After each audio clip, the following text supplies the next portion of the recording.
प्यारे बच्चों नमस्कार। आपका हमारे यूट्यूब चैनल एम के स्टडी पॉइंट 0 में स्वागत है। आइए हम क्वेश्चन नंबर 3 करेंगे।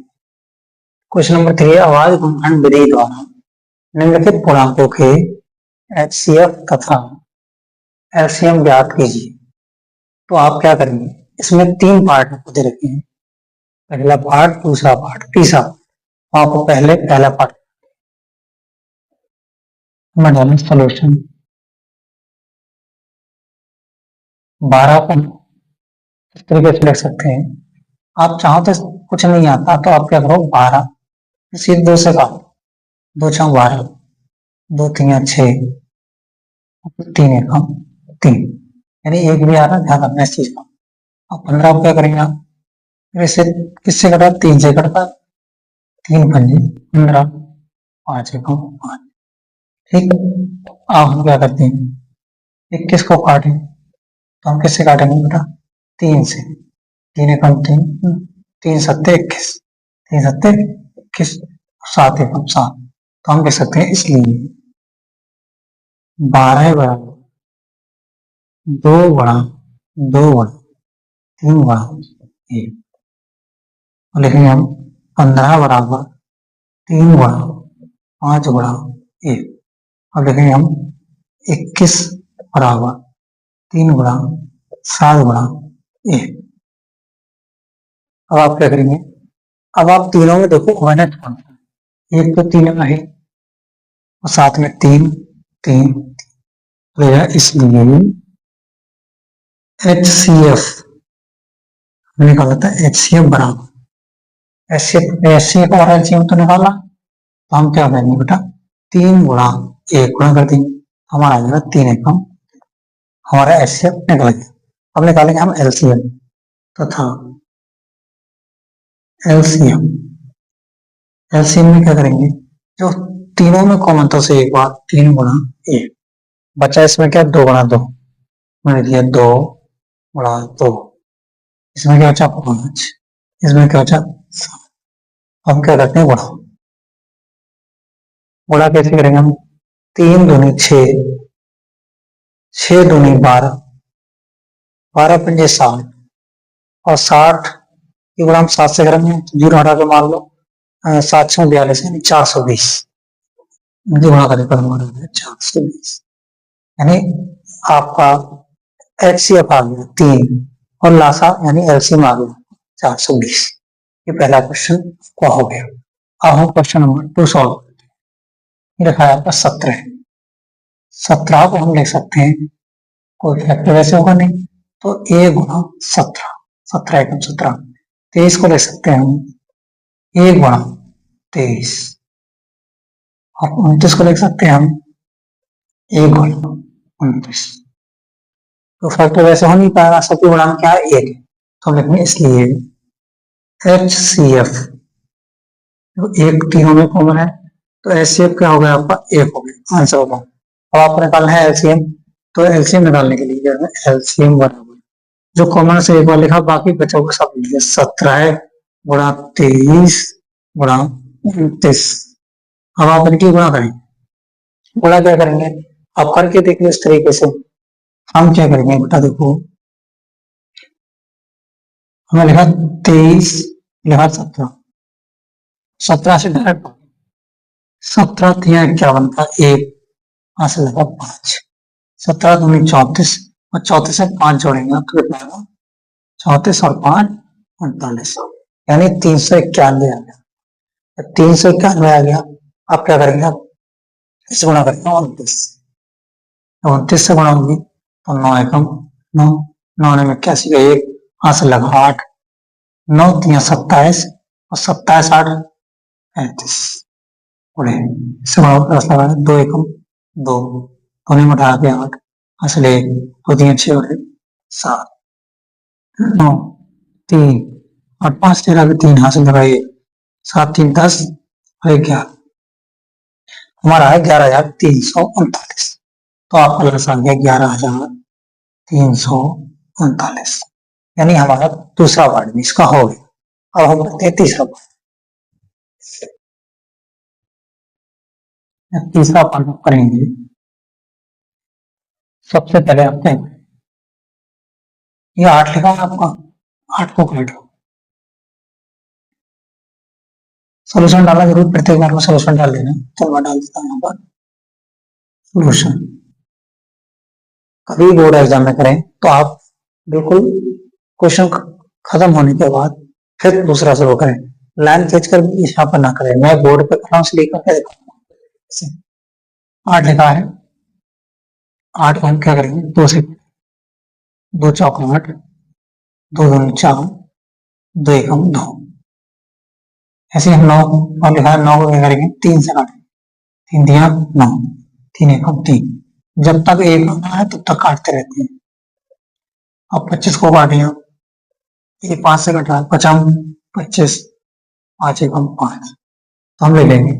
इसलिए 8 बराबर 2 गुणा 2 गुणा 2 गुणा 1, 9 को 9 3 गुणा 3 गुणा 1, 25 को लिखेंगे हम, 25 बराबर 5 गुणा 5 गुणा 1।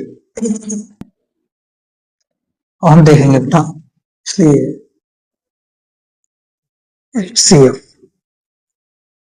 एक तीनों में कॉमन, इसके अलावा और कुछ नहीं, तो HCF हो गया। आपको निकालना है तथा LCM।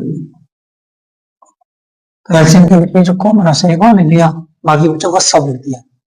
2 गुणा 2 गुणा 2 गुणा 3 गुणा 3 गुणा 5 गुणा 5, इनके सब पे आप गुणाते हैं।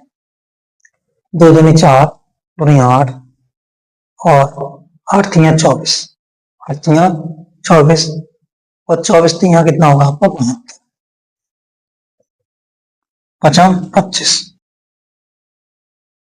फिर बता रहा हूँ, 2 दूनी 4, 2 8, 8 3 24 और 24 3 72, 72 लिखा मैंने, और ये 25 लिया 50, इसको बढ़ा दो।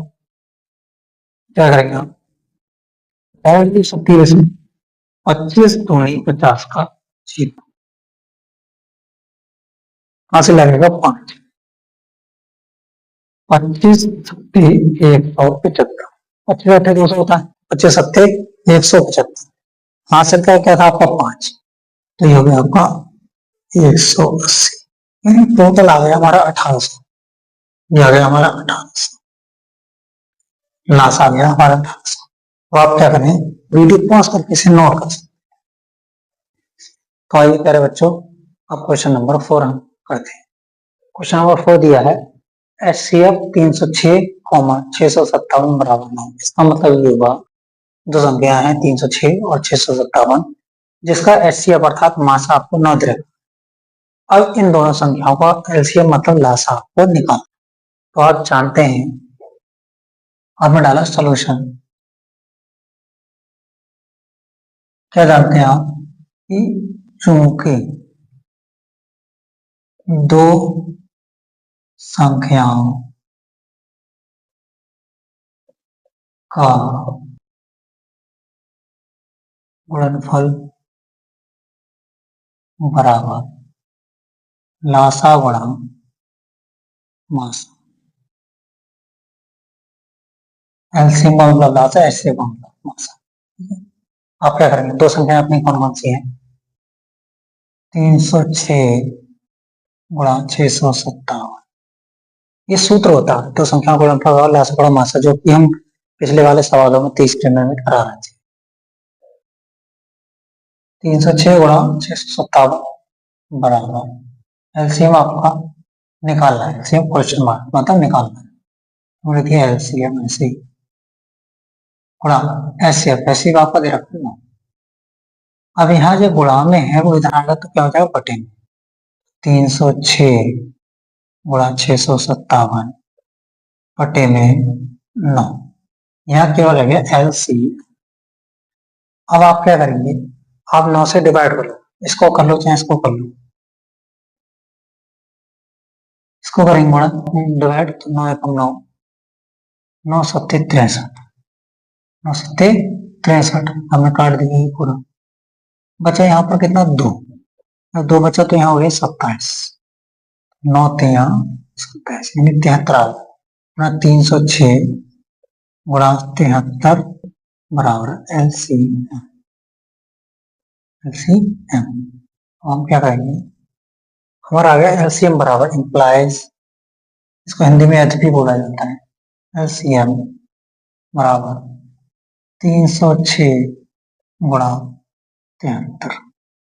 अब क्या करते हैं, आप 300 से यहाँ पर लेते, 73 से जब गुणा करेंगे तो क्या आ जाएगा आपका, 3 6 18 पे 8 हासिल है 1, 3 0 का 0 हासिल है जोड़ दो, 3 3 9, सभी गुणा क्रॉस लगा, 7 6 42 का 2 हासिल लगे 4, 7 0 का 0 हासिल के 4 4, 7 21, 8 3 और 4 13 का 3 हासिल लगा 1, तो 21 की जगह कितना था 22, यानी 22,338, या अपना 22,338, ये हो गया अपना लासा।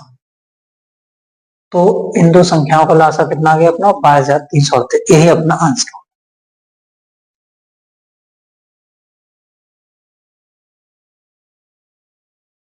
अब इसको बता देते हैं इसे। अब आपका क्वेश्चन है बेटा,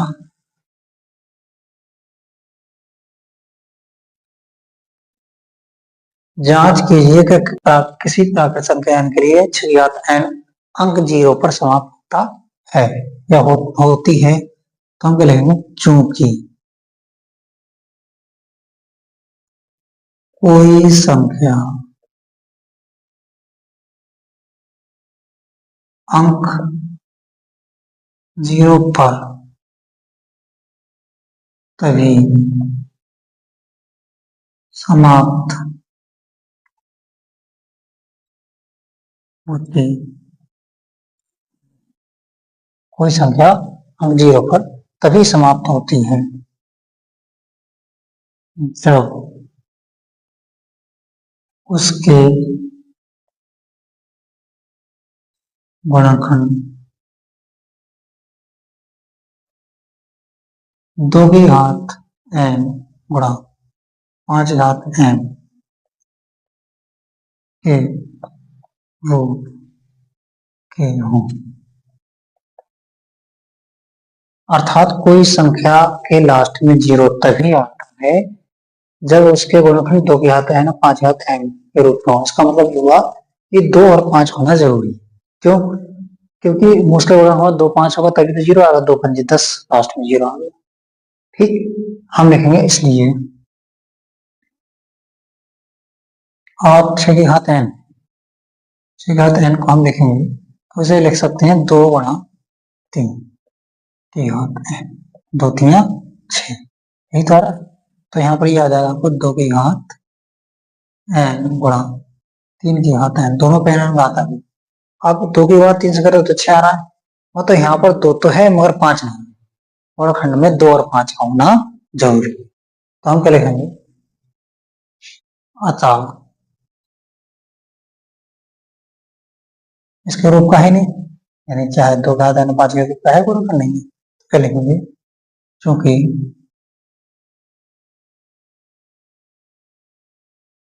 दी गई संख्या 6 की घात n के गुणनखंड 2 घात n गुणा 5 घात n, यानी 2 और 5 होना चाहिए गुणनखंड में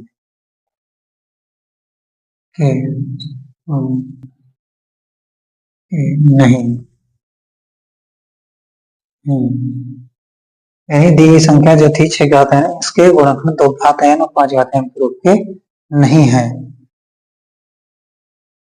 इसलिए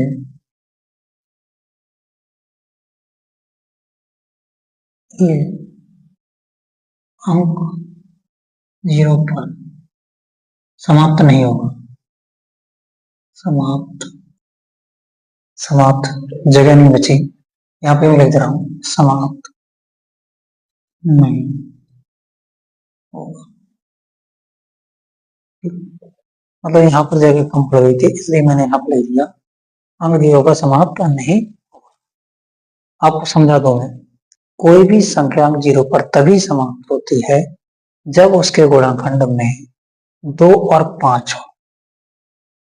2 घात n गुणा 5 घात m का मतलब n की वैल्यू कुछ भी हो सकती है, 1 2 3 4, m की वैल्यू भी 1 2 3 4 कुछ भी हो सकती है। तो गुणनखंड में 2 और 5 का होना आवश्यक है। जबकि 6 की घात n को हमने कैसे लिखा, 2 3 6 पूरे की घात n, अब इस पे घात n आ जाएगी, इस पे आ जाएगी, इसमें 2 तो है मगर 5 नहीं, तो हमने लिखा दी गई संख्या 6 घात n के गुणनखंड 2 घात n 5 घात m के रूप में नहीं है, इसलिए ये अंक 0 पर समाप्त नहीं होगा। ये हमारा क्वेश्चन हो गया। इसको आप वीडियो पॉज करके नोट कर सकते हैं।